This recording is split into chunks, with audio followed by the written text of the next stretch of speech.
Como eu falei para vocês, vou fazer por etapas. Estou na parte que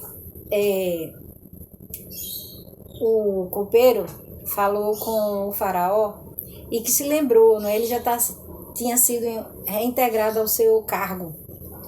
Então ele disse para faraó que faraó teve um sonho e estava buscando os magos para interpretar o sonho e não havia quem interpretasse o sonho. Então foi quando o copeiro se lembrou que quando ele estava na prisão junto com o padeiro, que havia tido sonho, tanto ele como o padeiro e o copeiro, né, tiveram sonhos. Então o copeiro, avisando a faraó que ele conhecia um jovem que estava na prisão e que se esse jovem viesse, interpretaria o sonho dele. Então assim ele fez, ele mandou buscar José. José tomou aquele banho bem caprichado, fez a barba, se ajeitou todo e foi à presença de Faraó. E Faraó contou o sonho, né? Aquele sonho das 7 vacas magras, 7 vacas. Então ele interpretou o sonho, que haveria tempo de muita fartura, e depois esse sonho significava isso, era Deus falando com ele, que haveria no Egito primeiro 7 anos de muita abundância, muita riqueza, né? Na lavoura muitas coisas, muitas ia produzir muitas coisas no estado, no país, só que após aqueles 7 anos, era uma escassez que nunca ele teria visto, que jamais tinha existido. Então, ele ficou muito satisfeito. Aí aqui, quando chega no capítulo 17, eu estou lendo Gênesis 41, capítulo 17. Então, Faraó disse a José: no meu sonho eu estava em pé na margem do Nilo, aí contou, né? Das vacas, também das espigas.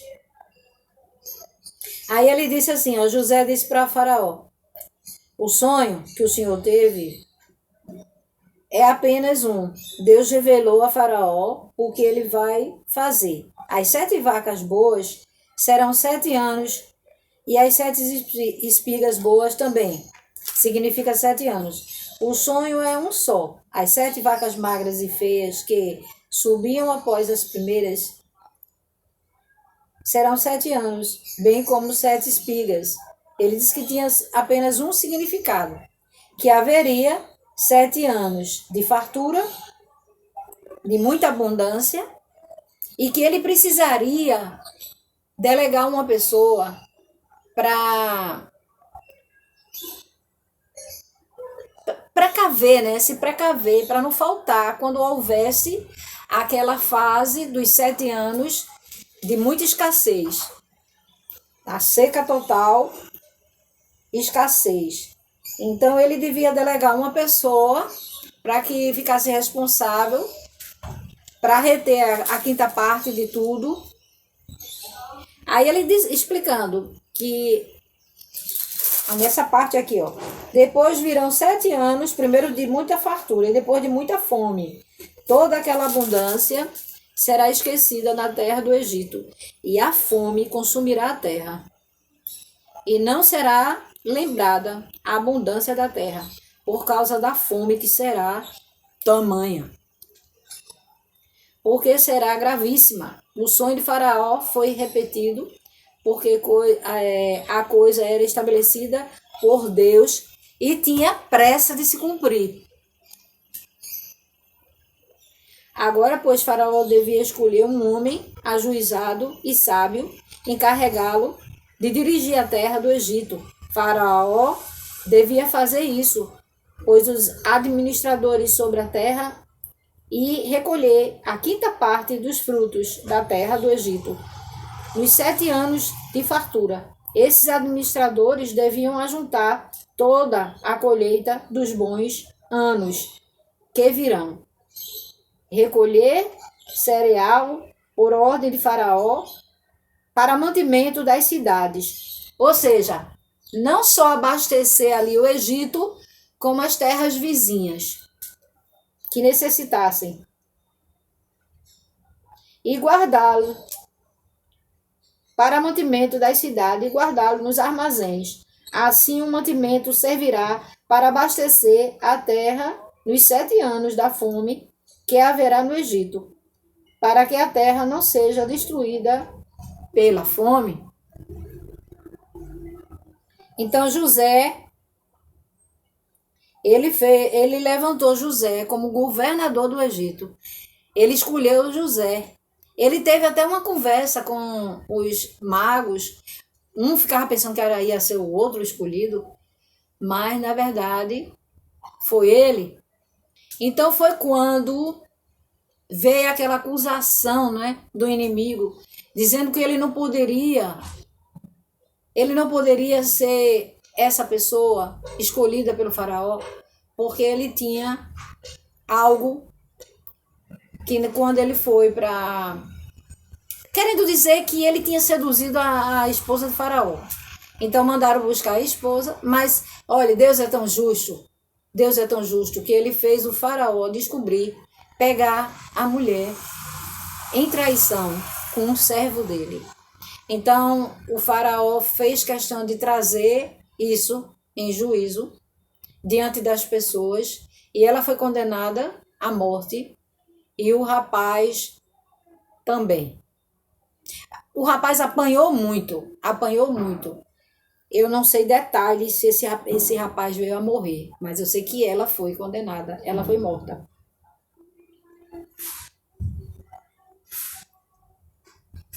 Então, Faraó levantou ele, honrou ele como governador do Egito.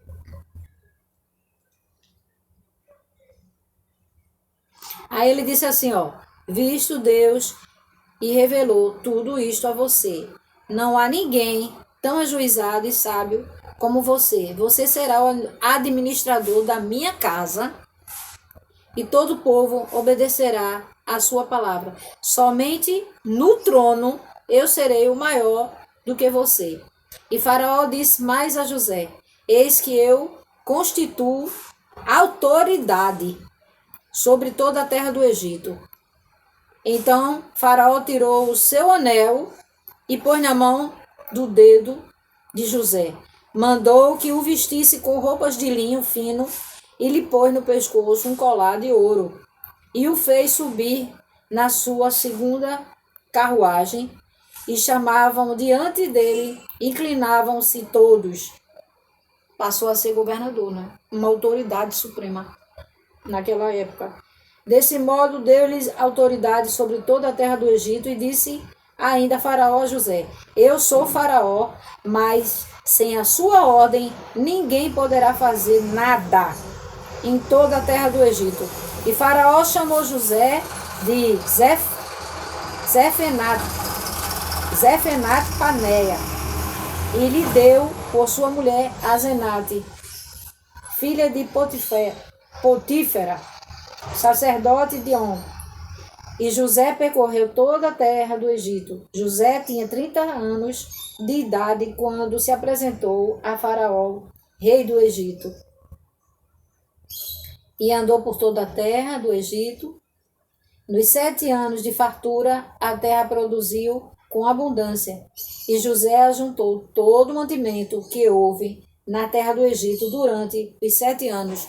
O guardou nas cidades, conforme Deus tinha revelado para ele, que assim ele teria que fazer, a pessoa que fosse escolhida assim fizesse. Então ele armazenou o mantimento ao redor do campo, ao redor da casa, da cidade, foi guardado na mesma cidade. Assim José ajuntou muitíssimo cereal, como a areia do mar, até perder a conta, porque ia além das medidas. Além de chegar à fome, nasceram 2 filhos de José, os quais de Azenate, né? Filha de Potífera, sacerdote de On. Os primeiros, um foi Manassés e o outro Efraim, né?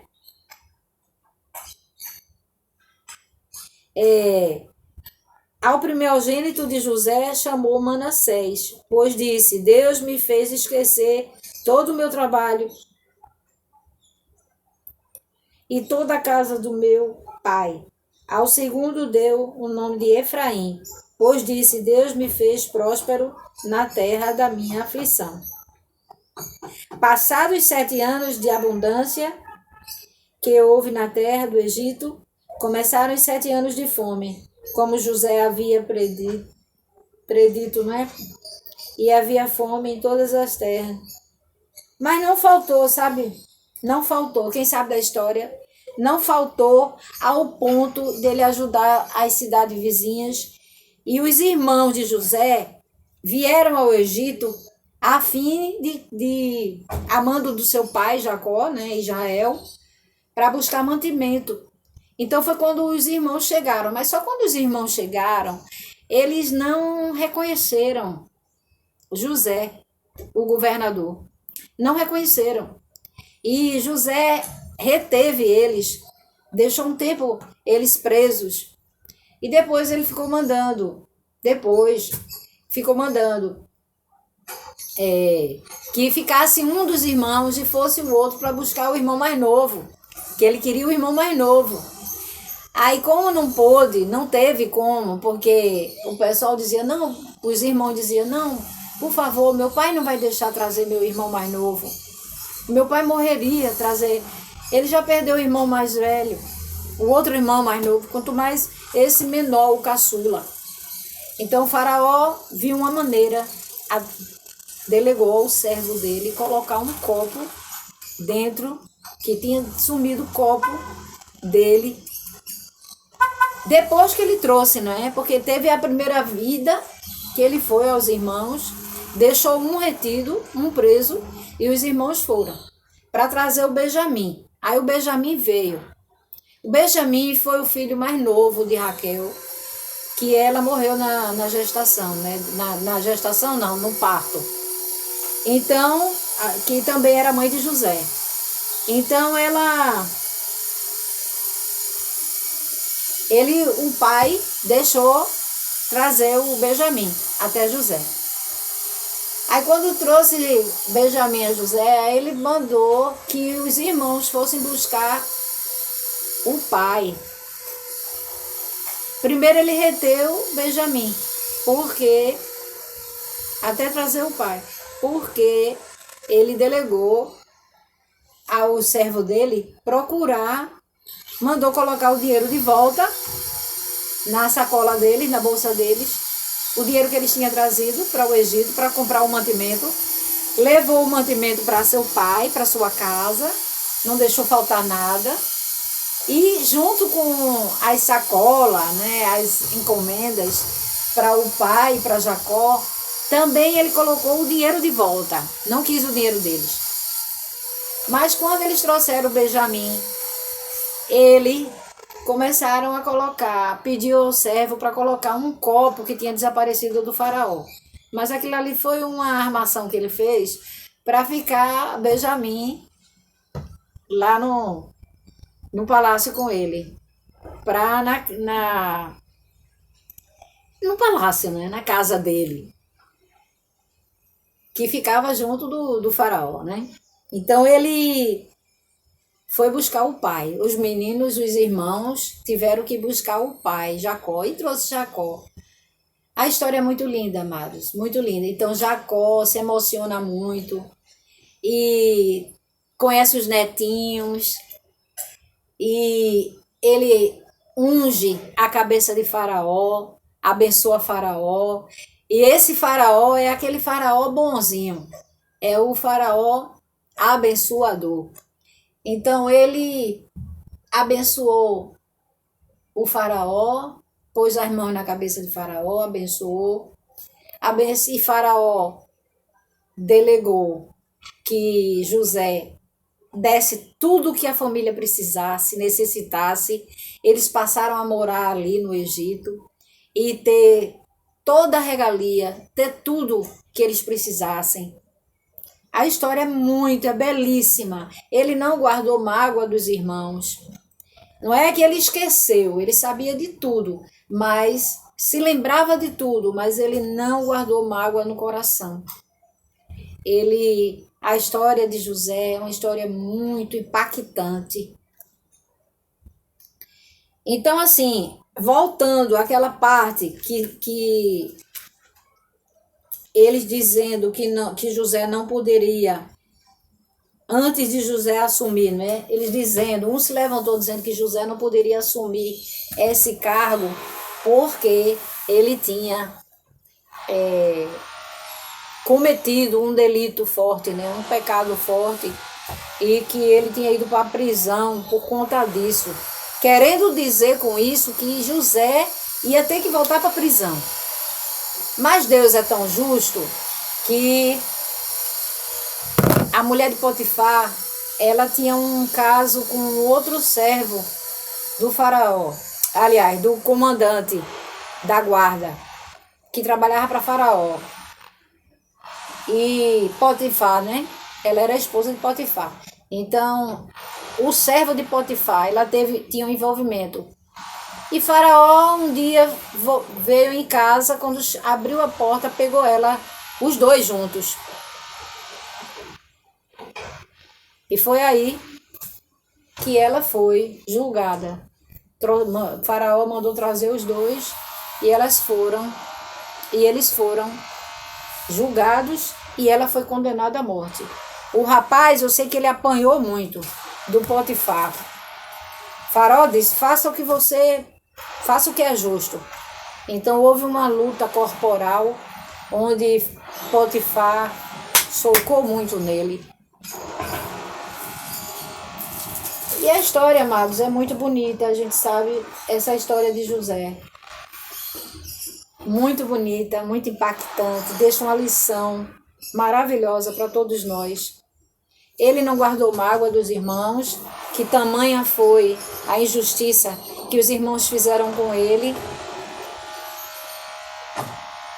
Nós sabemos que todo lugar que ele chegava, inclusive na prisão, ele se destacava pelo seu comportamento, pela sua maneira de olhar as coisas, pela sua maneira de executar seu trabalho, realizar seu trabalho. Ele não olhava porque estava numa situação daquela injustamente. Ele sabia que Deus ia se levantar, que Deus ia honrá-lo. Uma hora Deus ia justificá-lo. Então ele fez a parte dele, que ali era devida, com honestidade, com dedicação, com temor ao Senhor, que é o princípio de todas as coisas, princípio da sabedoria, é o temor a Deus. Então, aonde ele chegava, ele se destacava pela maneira dele ser, de ser uma pessoa honesta, de ser uma pessoa justa, mesmo quando ele passando injustiça, ele era justo. Então ele deixa muitas lições para nós, trazendo para a nossa realidade no dia de hoje. Essa história de José, ela é muito conhecida, ela é muito impactante, é uma história belíssima de amor, de compaixão, né? Que Deus faz justiça àqueles que são injustiçados. Deus abençoe a tua vida, a minha vida, a nossa família. Abençoe todos que vão ver essa live. Senhor, repreende todo mal, dissipa todo mal, Senhor.